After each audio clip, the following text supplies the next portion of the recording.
Hello everyone.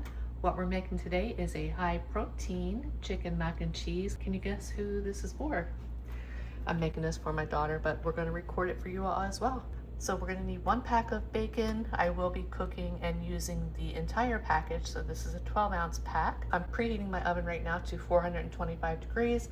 Just going to put the bacon on a cookie sheet lined with aluminum foil and then just cook the bacon until it's done. Once it's done, just put it on a paper towel, and when it's cooled down, just go ahead and crumble it up and then set it to the side. And we will be reserving the bacon grease. Set that aside as well. We will be using ground chicken. If you wanted to use like a rotisserie chicken, you can do that. We're going to need a little bit of milk, some chicken stock or chicken bone broth or chicken broth. We're going to need some pasta. We will be using an 8-ounce package. We're going to need some panko, parsley for garnish, garlic powder, onion powder, pepper, and then I have smoked paprika. I'm not going to be using any salt because the bacon as well as the ranch and the cheeses are, have quite a bit of salt in, but if you wanted to add salt to taste at the end, you can definitely do that. Some cottage cheese that we're going to be blending in the food processor until it's smooth. A package of the ranch dressing. We're going to need some Parmesan cheese that we're going to grate, some sharp cheddar, and then some Gruyere cheese. So what we're going to do first, I'm going to go ahead and just start the bacon, and then I'll be back to show you what we do next. While the bacon is cooking, I'm just going to go ahead and shred my cheeses. In my food processor here, I have 16 ounces of cottage cheese, and then I did shred my cheeses here. We're going to add about 3/4 to 1 cup of each of these cheeses into our cottage cheese, and we're going to blend it. And then we're also going to just thin it out a bit with milk. So I would start with maybe one tablespoon, and if you need it to be a little bit thinner, then go ahead and add a second one. I may have to do this in a second batch because I have a feeling I'm going to overflow with my cheeses, but that's what we're going to do next, and I'll make sure to put this in the description box below.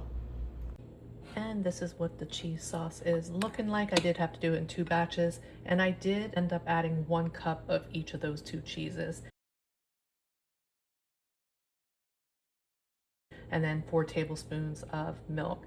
So I'm just going to put a lid on this and put it in the refrigerator until we're ready. Okay, I'm using my Dutch oven here, and I put 3 tablespoons of our bacon grease. I had that back there. So to our pan, we're going to add our chicken.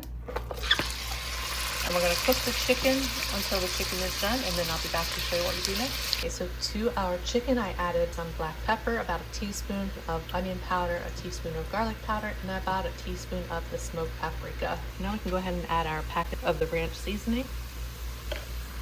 Give that a good mix. And we're just going to cook this until the chicken is done. Chicken is done, so now what you're going to do is add 3 cups of your chicken stock or chicken bone broth, whichever you're using.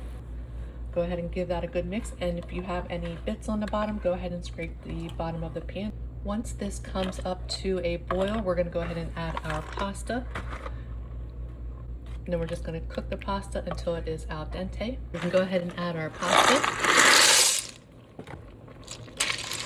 Cook it per the instructions on the back of your package, but we want it al dente, and we also want there not to be much liquid left. So I'm not going to add any additional chicken stock yet, but if I need to in the future, I will. And then what we're going to do is we're going to grab another pan here, and we're going to get it heated up. In our other pan here, I put 2 tablespoons of our bacon grease. To that, we're going to add about 1.5 cups of our panko. And we're going to add about 1 cup of our crushed bacon. You're just going to cook this until the panko is golden in color. We go ahead and give it a mix, that way all the bacon grease gets absorbed into the panko. Our liquid has been absorbed, and I cooked mine for 9 minutes. What you're going to do is lower your heat down to low.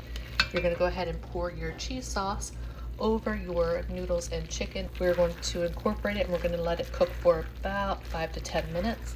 And you do want to stir frequently. Now that our panko is getting golden in color, go ahead and add 1 cup of Parmesan. Give that a good mix.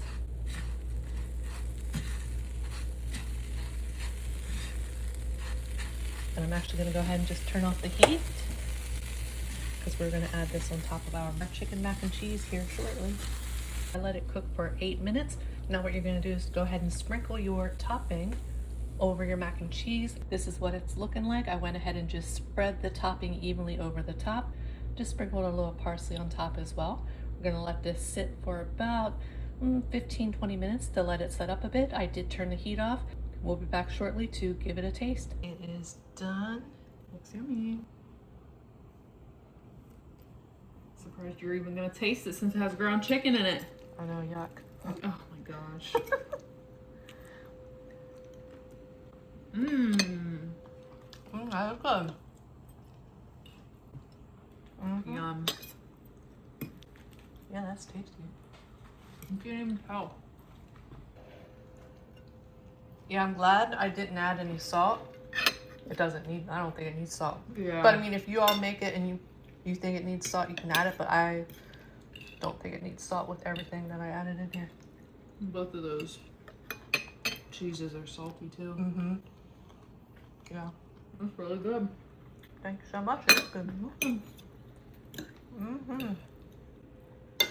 And you really don't taste the ranch seasoning packet. It has seasoning, but you can't tell it's ranch. I love it. That's good. We hope that y'all enjoy this video, and if you make it, please let us know how you like it. We hope you have a great day and a great rest of your week, and we will see you on the next one. Bye, everyone. Bye.